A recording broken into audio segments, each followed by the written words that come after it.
تطلع بيننا في الكواكب كالبدور بل وأشرف منه يا سيدي خير النبي. السلام عليكم ورحمة الله تعالى وبركاته.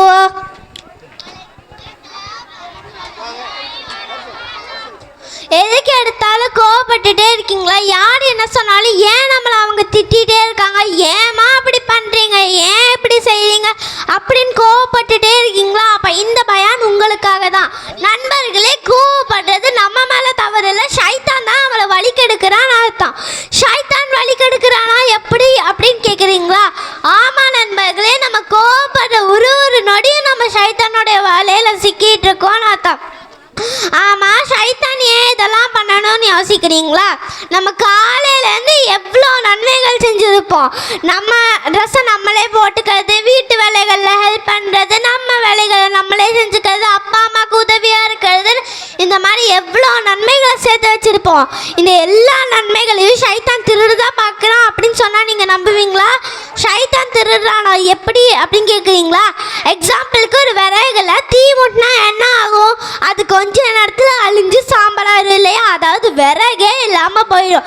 அந்த மாதிரி தான் நம்ம கோவப்படும் போது நம்ம நன்மைகளெல்லாம் அழிஞ்சு ஒன்றுமே இல்லாமல் போயிடுமா. இதை நான் சொல்லல நண்பர்களே, கண்மநாயகம் ஸல்லல்லாஹு அலைஹி வஸல்லம் அவர்கள் சொல்லியிருக்காங்க, நெருப்பே விறகை தின்றது போல் கோவமும் பொறாமையும் நன்மைகளை தின்றுவிடும் அப்படின்ட்டு. அப்போ நம்ம காலையிலேருந்து செஞ்ச நன்மைகள் கொஞ்ச நேரம் கோவப்படுறதுனால காணாமலே போயிடுவா. இது நம்மளுக்கு எப்படி இருக்கும்? ஆமாம், ஷைத்தான் ஏன் இதெல்லாம் பண்ணோம்? நம்மக்கிட்ட நன்மைகளே இல்லைன்னா ஷைத்தானுக்கு என்ன பலன்னு யோசிக்கிறீங்களா? அல்லாஹ் தஆலா மறுமையினால நம்மளோட நன்மைகளையும் தீமைகளையும் அளந்து பார்ப்பா, நம்மளுக்கு தெரியும்ல. இப்படி நம்ம நன்மைகளை செஞ்சு கோவப்படுற மூலியமாக நம்ம நன்மைகளெல்லாம் குறைஞ்சிடும், தீமைகள் அதிகமாயிடும். அப்போ அல்லாஹ் தஆலா நம்மளை என்ன பண்ணுவான்? நரகத்துக்கு அனுப்பிச்சிடுவான். நவுதுபில்லா. அல்லாஹ் நம்மளே பாதுகாக்கணும். அதுதான் ஷைத்தானுடைய இலக்கு. நம்மளை சொர்க்கத்துக்கு போக விடாமல் நரகத்துக்கு போகணும் தான் ஒரு நாளும் முயற்சி பண்ணிட்டு இருக்கான். அவன் நம்மளை வழி கிடக்க தான் பார்ப்பான், நம்மளுக்கு உண்டாக்க தான் பார்ப்பான்.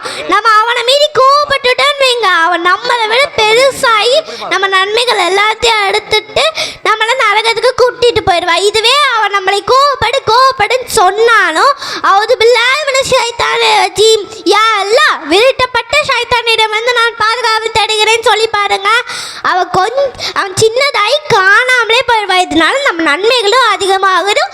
இன்ஷா அல்லாஹ் நம்மளும் நம்ம நன்மைகளை சேர்த்து வச்சு சொர்க்கத்துக்கு போகலாம். இப்படி நம்ம ஷைத்தானுடைய வலையில சிக்காம நம்மளே பாதுகாக்கலாம். ஒரு நாள் உழைப்பு முழுசா ஒரு நிமிஷம் கோவத்தில் வீணாக்கணுமா? நீங்களே யோசிச்சுக்கோங்க. இந்த உலக வாழ்க்கைங்கிறது நம்மளுக்கும் ஷைத்தானுக்கும் நடுவில் இருக்கிற ஒரு ஃபைட் மாதிரி. நம்ம இல்லைன்னா ஷைத்தான், இதில் நம்ம ஜெயிக்க போகிறோமா இல்லை ஷைத்தான் ஜெயிக்க போகிறோமா அப்படிங்கிறது தான் நமக்கு சொர்க்கமா இல்லை நரகமா அப்படிங்கிறதே கொடுக்கும். இன்ஷா அல்லாஹ் ஷைத்தான் எவ்வளோ நம்மளை வலிக்க எடுத்தாலும் கோவப்படுன்னு சொன்னாலும் அவுது பில்லாஹி மினஷ் ஷைத்தானிர் ரஜீம் மோதி நான் கோவப்பட மாட்டேன், நான் அந்த ஷைத்தானுக்கு முன்னாடி நின்று சொல்லி பாருங்க. ஆரம்பத்தில் கொஞ்சம் கஷ்டமாக தான் இருக்குது கோவத்தை அடக்க, பட் போக போக போக போக இது நம்மளுக்கு பழகிடும். இன்ஷா அல்லாஹ் கொஞ்ச நாட்களில் நம்மளுக்கு கோவமே வராது. சின்ன பிள்ளைகள்லேருந்து கோவத்தை அடக்கி ப்ராக்டிஸ் பண்ணிட்டோன்னா பெரியவங்க ஆனாலும் நம்மளுக்கு கோவமே வராது. நாயகம் ஸல்லல்லாஹு அலைஹி வஸல்லம் அவர்கள் என்ன சொல்லியிருக்காங்க தெரியுமா? உங்களுக்கு கோவம் வந்தால் நீங்கள் நின்ற முறையில் இருந்தீங்கன்னா இல்லை உட்காந்துக்கோங்க, இல்லைனா தண்ணீர் குடிங்க, இல்லைனா ஒழு செய்யுங்க, இல்லைனா அவுது பில்லாஹி மினஷ் ஷைத்தானிர் ரஜீம் மோதுங்கன்னு சொல்லியிருக்காங்க. இன்ஷா அல்லாஹ் இந்த மெத்தட்ஸ் எல்லாம் ஃபாலோ பண்ணுங்கள். அஸ்ஸலாமு அலைக்கும் வரஹ்மத்துல்லாஹி தஆலா வபரகாத்துஹு. வலைக்கும் சலாம்.